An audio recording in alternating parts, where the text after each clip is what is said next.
How important of a role has the internet played in the success of your company? And can you share some details about that? Um, First, I'll start with a drastic sentence, and then I think it'll like really get people listening, and then I'll explain why I'll say that.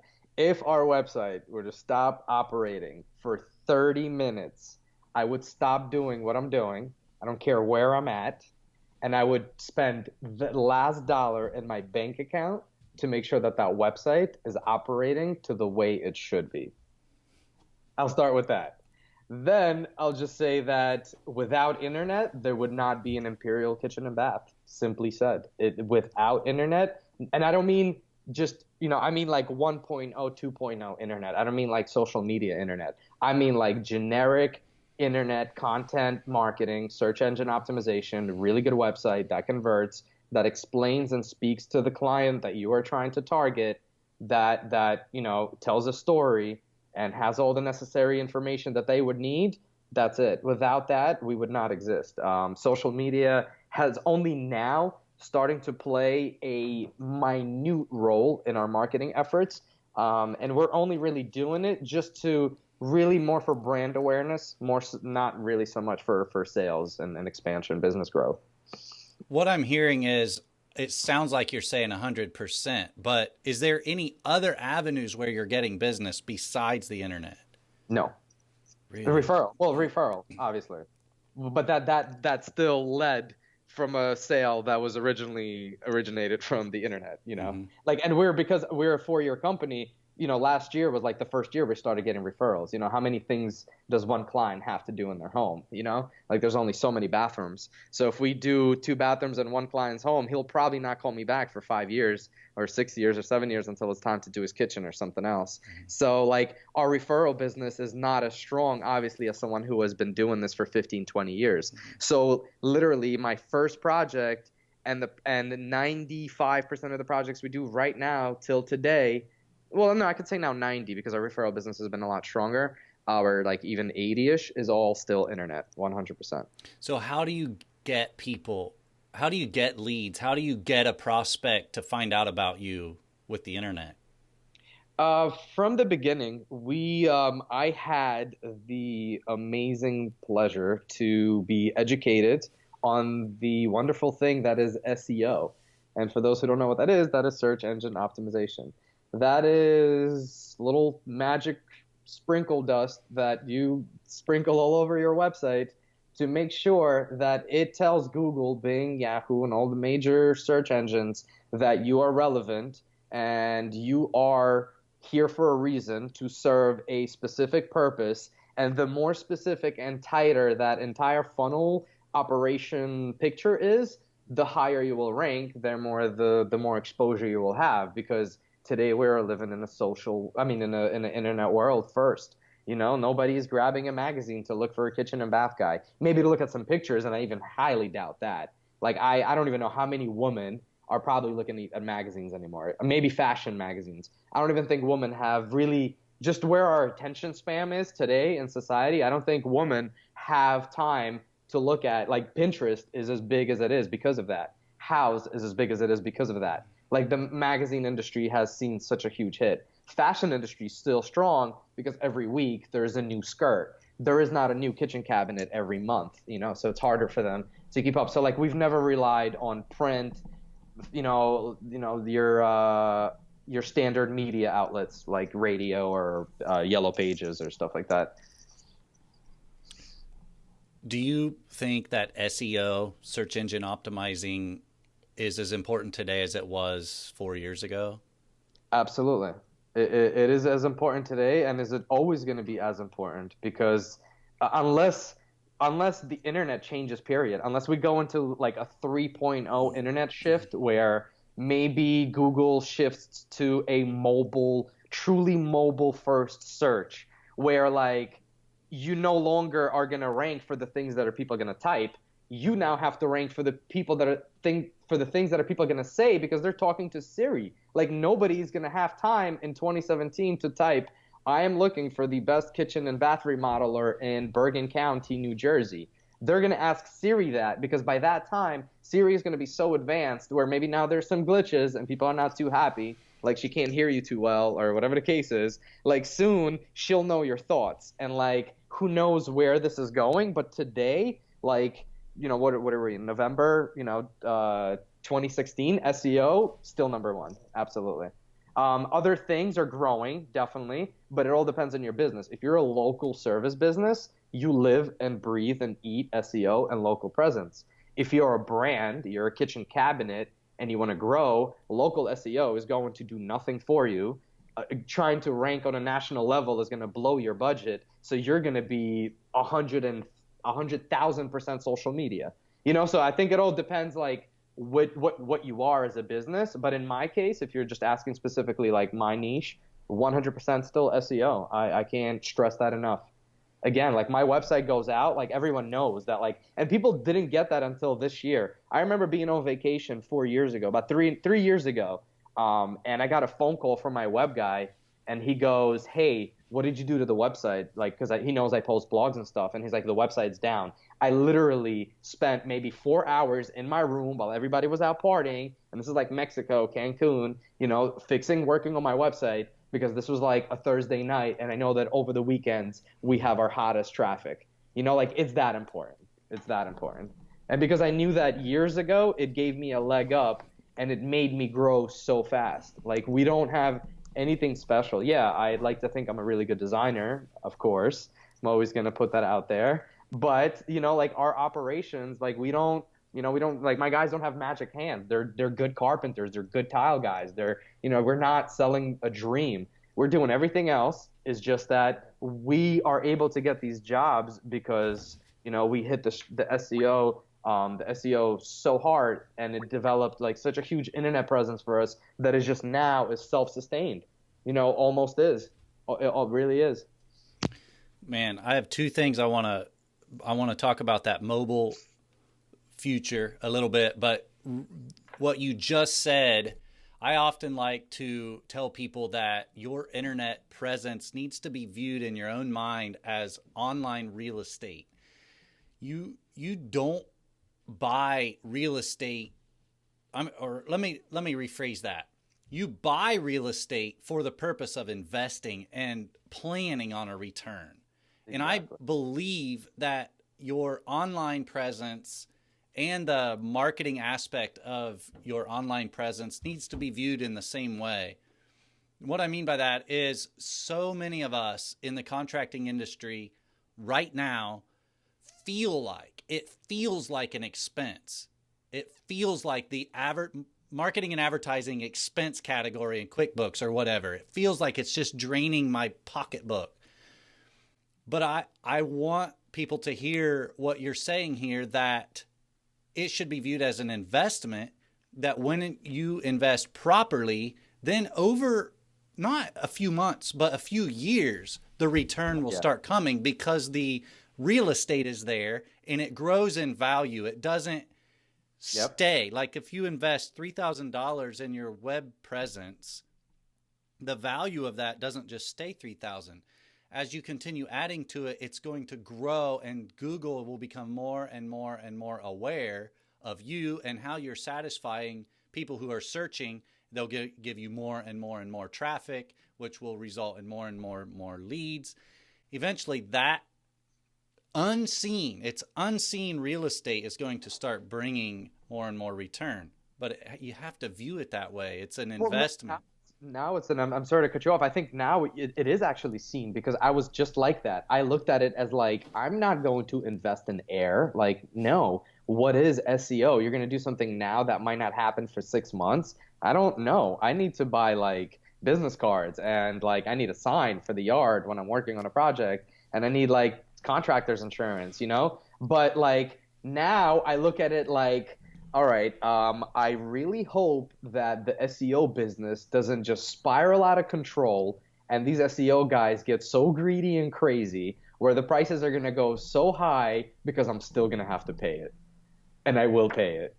That's how important it is. You know what I mean? So like, it's like a catch-22, it's, and good for you. Listen, like I am happy to hand you that $2,000, $3,000, $4,000 a month, because you're bringing me 45, 50. Like, I'm a numbers guy, and numbers don't lie. Like, I could sit here and tell you all day long what SEO does and success that I've had, but I can also just show you a quick little spreadsheet of our growth simply because of SEO, and then you're like, oh, whoa, that's pretty impressive.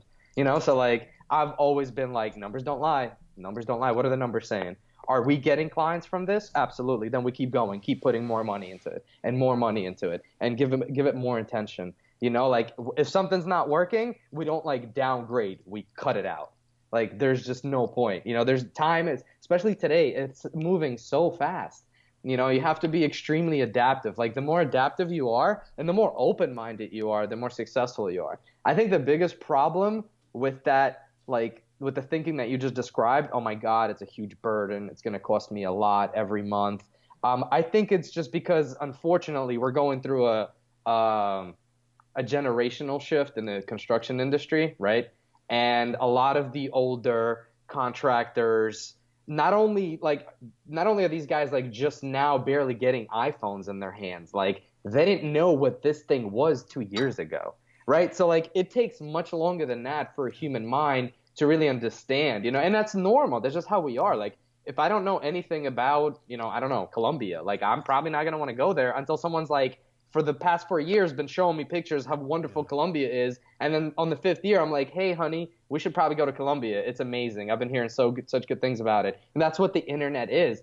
My benefit was that because I'm from the younger generation, I started that from before the business was even, opened. Like, I was already online. Like, you know what I mean? Whereas someone else would be like, I want to make sure I have business card. Like, my website was launched before I had a business card. Like, before I knew what my logo was going to be. I'm like, we need to be out there. Like, we need to, like, the phone needs to start ringing. Because the SEO guy told me one thing. He said, I will make your phone ring like Yellow Pages won't, like, that whatever local contractor magazines you have, those ads you might put up in Home Depot, like, none of that stuff. Your business cards you might hand out at the local tile store, none of that. And my thing was always, because I'm like this young, prideful entrepreneur, I never wanted a handout. Like, I never like dropped off a pizza pie with 50 business cards at a tile store. Like, I've never do that. If they ask me and say, hey, we see your work is great, we see some happy clients, do you mind if we refer? Absolutely. But like, I am telling you, 100% has been built. 100% of our business has been built on SEO and our internet presence. Wow, man, we could go on and on and on with this stuff. I did want to touch on that mobile transition real quick. You were talking about Web 3.0 and the possibility of Siri changing things. One thing I just want to point out real quick to whoever you guys might be listening is that mobile, Google knows where you are, and also your phone. So that is another thing to consider in the future when it comes to search, when people are searching for products or services in their location. The search engines and the device itself is going to know where they're at and want to show them relevant search results based on their location. It's already happening, but it will be more and more that way. Thus, the importance of optimizing for your location. Oh, yeah, absolutely. Okay. Absolutely. Well, so you've touched on SEO. Real quick, I want to ask you this question because I know that we in the contracting industry, it's something we face a lot. A lot of phone calls come from companies out there trying to sell them leads or services that say, for this much money, we will sell you leads and it's going to work great and you're going to grow your business. How have you responded to that? Have you purchased some of those services before? Did it generate? Would you rather have your own online presence generating your own leads, or just speak to that whole situation if you don't mind? I've never, ever, even went past further, like, than a conversation over the phone with somebody, like a cold call. I never believed in it.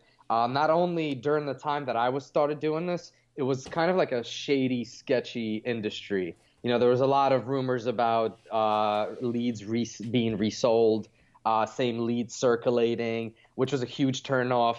Also, like, okay, like who are these people and how do they know who my perfect client is? How do they know what I'm thinking? How do they really know my product? How can they connect the two most important dots in a business transaction? What I'm selling and what I'm presenting to my ideal client. Their algorithm must be something that Google and Facebook and Apple will pay billions of dollars for, and I'm sure it still has not been created yet. So they're just mass producing stuff. It's just, think of it as like a sweatshop. That's what I thought of it. Now I think it's shifting, and I think they caught on to the bad stigma and stuff like that. And I think really now they're cleaning up their act. I see like Magic, what's that, Service Magic or something like that. One of those guys, like they're spending some serious dollars in TV ads, right? Like you probably wouldn't be doing that, if you putting out a decent quality product. Otherwise, again, the circle will happen so quickly that, where in a year you'll be no jack. And you'll have to rebrand your whole thing and start all over. So even if they're dumping bad leads, people would cut onto it quickly. So they survived for a reason. Angie's List, things like that. I think they're a little different. Those are just like strictly directories. But again, leads I never believed in. Also, again, I've had that like pride always. I don't know what it is. It's being a Leo. It's being an immigrant. It's being like a failure. Like it's being like coming from nothing story. I don't know what it was. I've always had this pride of like, I'm going to do this myself and I'll find the best way to do it and I'll never, get someone to give me leads. Also, I also thought of it this way. Like if I'm a DJ and I own a club, like I want to make sure that my product is so good and I'm doing whatever it is that I'm doing in these parties so well that people are just breaking down my door by themselves. I don't want 3 promoters, God knows where they're from, promoting my business, God knows how, spreading God knows what kind of branding image. I never wanted that. Like that's also maybe partly because I'm OCD and I cared a lot about how our image was presented. And from day one, we sculpted our website, we sculpted our presentation, we sculpted our sales pitch and our marketing materials in a way that would communicate one thing clearly. We are kitchen and bath experts, we operate in a high-end area,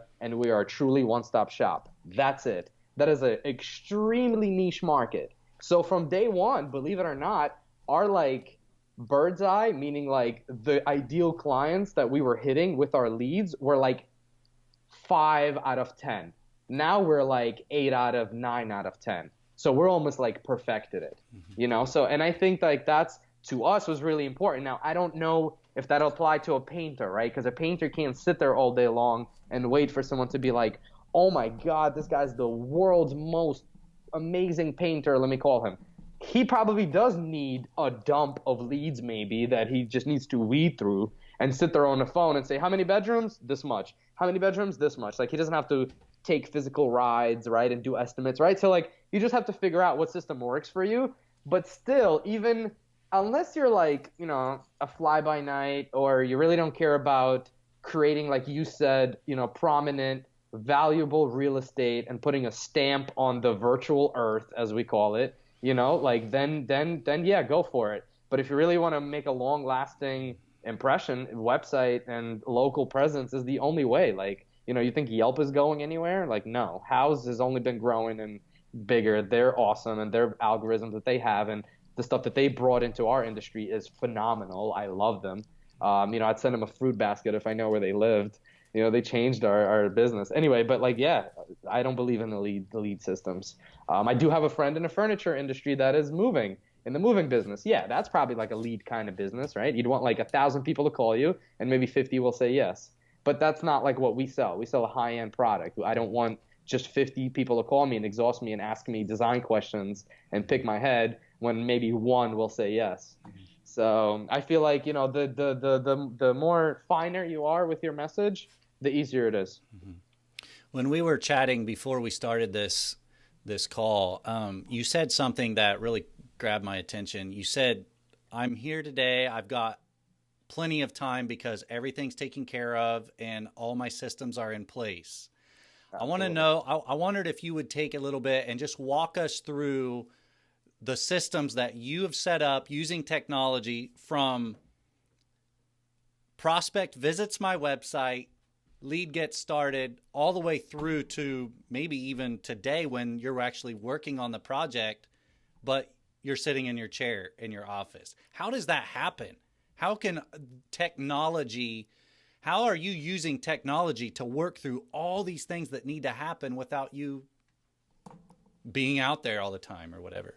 Absolutely. So in the beginning, when we were still not as big as we are today, I was able to handle all those things myself, meaning like the paperwork, the estimating, picking up permits, filing for permits, meeting with clients for punch list, like, right? All just like the silly, really like you physically need to be present, they're time consuming stuff. Like it just, they had no value in business development. Like if I sat down to write out an estimate that took maybe an hour and properly wrote an email to present that estimate, that has a lot more value than me spending an hour driving and getting a stamp from a plumber for a permit.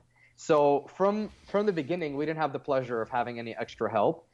So all I did was just utilize technology as much as I could because I was a one-man show. So whether it was instead of me driving and presenting a document to a client, I would send it to them virtually and have them sign it. And at that time, like people unheard of these apps. They were like, "Oh my God, Tim, you're so like tech forward. You're oh my." I'm like, "No, I mean they're everywhere. Like it's here. Just Google it, you know." And like there's people right now trying so hard in some garage to create the next app to make mine and your life so much easier. Like why not say, "Hey guys, I'm here. I want it. Like help me," you know? And that's all I did from the beginning. I'm like, all right, what else is a downfall? All right, everyone always loses notes, right? Like client told me he wants a 30-inch vanity, and then I ended up getting a 24-inch because I was thinking 24 for some reason. Everything was written down in a cloud-based software from day one. Every single client file would get started. In that client file, like Evernote, amazing app, you know, you can now add a picture, add a note, snap a job site visit. Now I can share that not only with the client, if I want him to see that, I could create a separate subfolder of that I maybe just want my subs to see, and then we make our own notes in that. And now, like, we don't need to have site visits. The second FaceTime came out, I was like, I'm never going to be on a job site ever again. You know, like that's how much we use that for like stupid little things. You know, traditionally a homeowner or a tile installer might be like, "Oh my God, Tim, we didn't go about this one grout line that's in your floor plan. I can't make it out. I need you here right now." I can't stop a sales pitch, stop what I'm doing, drive 45 minutes to show where the grout line goes. I'm like, "Can you FaceTime me?" Cool, let's do it. Boom, we lighten up. Cool. Is the client there? Cool, I'm going to text her right now. Does she like it? She's okay with it. Let's do it. In 10 minutes, a problem got solved that traditionally would take a day maybe.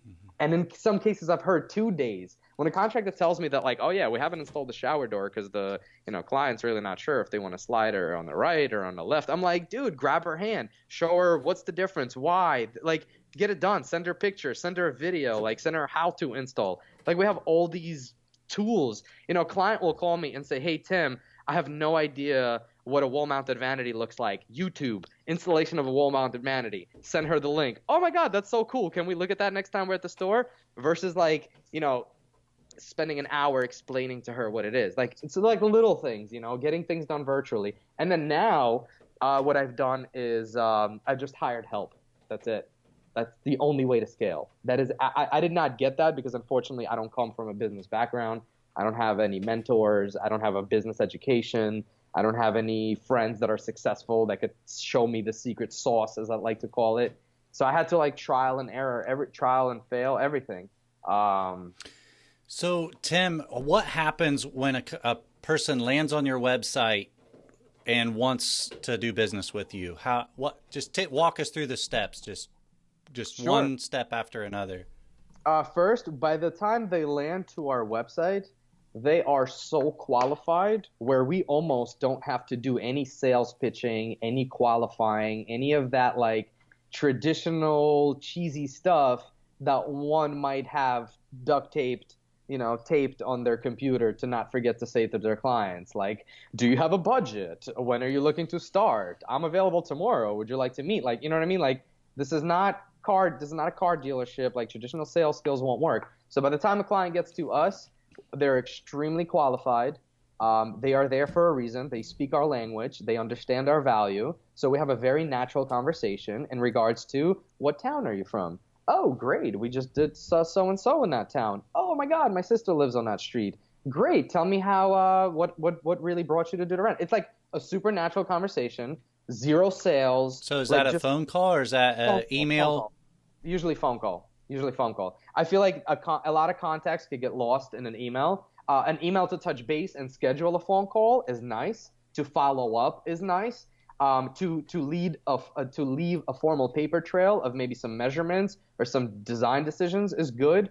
But to communicate a specific message, sometimes I think certain things should be done verbally. So on your website, then, does it say give us a call, or does it say fill out this No, form? no, they fill out a form because not everyone at that moment has the 15 minutes, 30 minutes, to spend on the phone and talk about a bathroom. So our call to action is to grab their information and we get back to them at their convenience. We contact them right away, whether it's via email or call them and leave them a voicemail and say, hey, whenever you guys ready, you give us a call. This is me. I've made a note. You know what I mean? This is usually the hours that you can call that are best. And the client will either call back or open a line of communication over email, and we'll schedule a design consultation. Which is in person? In person. Okay. So at that consultation, go over some details. They say yes, then what? Absolutely. So again, by already having the phone conversation, right? There's been, although I might not have been a sales call, but you do some qualification at the same time, and you try to make sure that you're not just going to waste 30 minutes or 45 minutes, whatever it is. And we would come out to the design presentation and really just explain the client again, kind of recap how we work, now more of a direct face-to-face, so they could kind of put the voice with the face in the company. And we would just pretty much pick their head about their project. And as we're picking their head, we would drop value at every single bullet point, with every single bullet point, whether it's a wish list item, whether it's something that they hate, or whether it's something that they're always dreamed of, something that they saw in a hotel bathroom that they wanted. And as we're doing that, we're recording it all.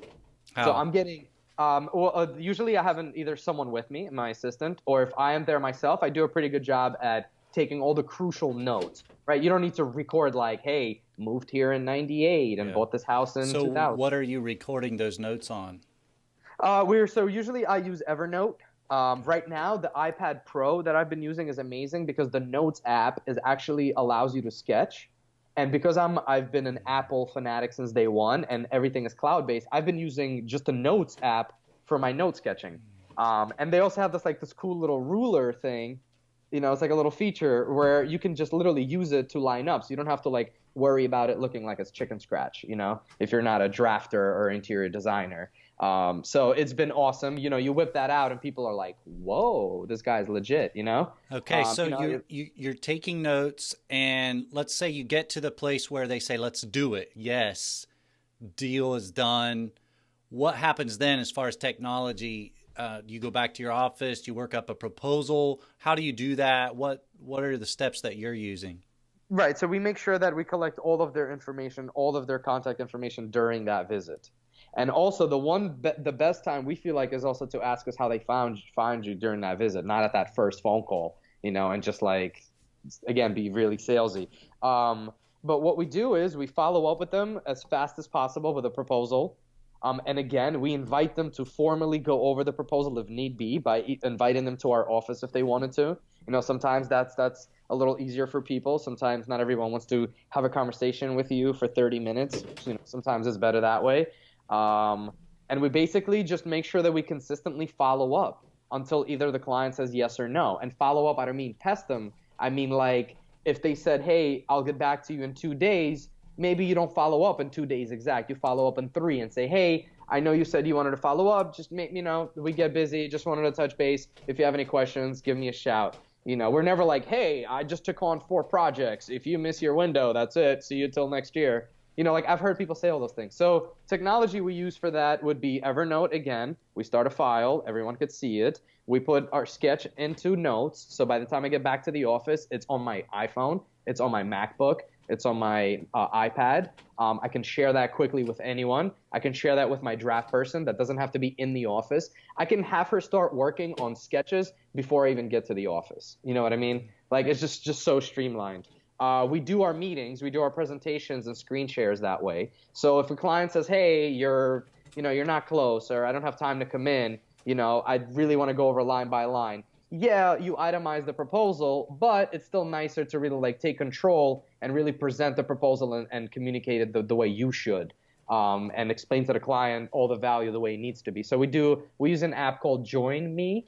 It's a screen share app. We highly recommend it. I believe there's like a free trial version that you can even do if you don't, not a lot of clients might do that, but it just gives you another option of technology to use, for project presentations. All right. So do you have your proposals kind of pre-written and you just fill in a few different details, or how do you do that? The only thing that is pre-written is the actual template, like, the terms and conditions, the warranty language, how the pricing will be structured.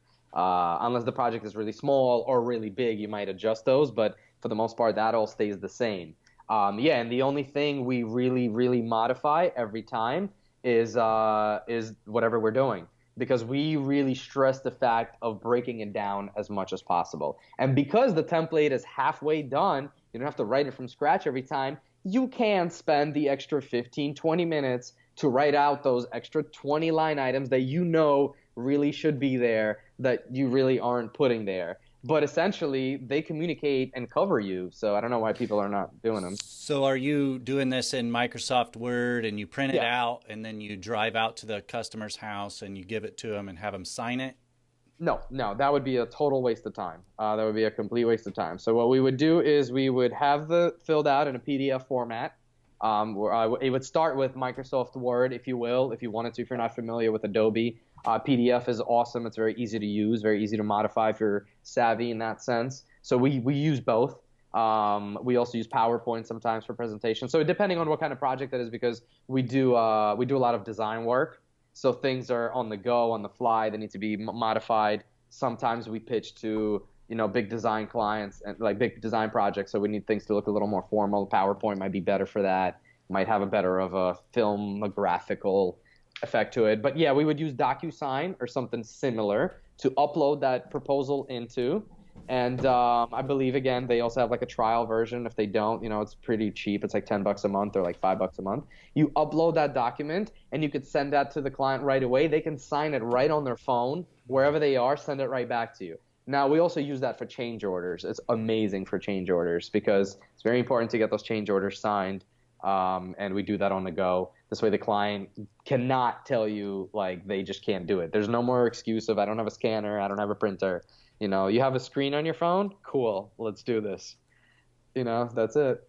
And then everything else, if you sell products and your sales order looks the same way, or you have a credit card authorization form, you can just send those via DocuSign, and it's a really helpful app.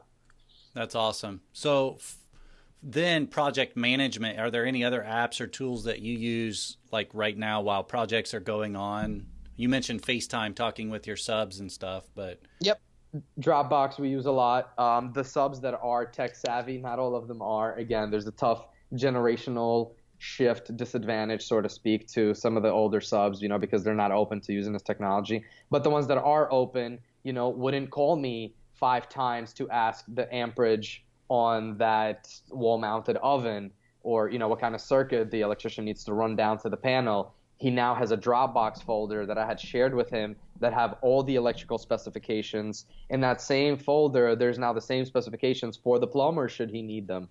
Yeah, we do still leave the prints on the job, but, for the guys that are like, oh, just send me the link. Cool, got it. So like that's an awesome app. We use a sketch app, which is pretty cool. So like when you FaceTime, sometimes it's hard or it's like blurry and you can't make out some details. But like take a picture and on that picture you could like make notes and sketch, like, hey, move this up 2 inches that way. Because on the phone not everybody could like understand what you're saying. Like, hey, move it to the window. Which window? There's 17 windows here. Take me a picture. I'll draw an arrow. So we do that a lot. What's the name of that sketch app? I think it's called like Sketch Me Up or something like that. But or draw something. There's so many today. Just like, yeah, any app that allows you to basically write or sketch on a picture. That's a good one.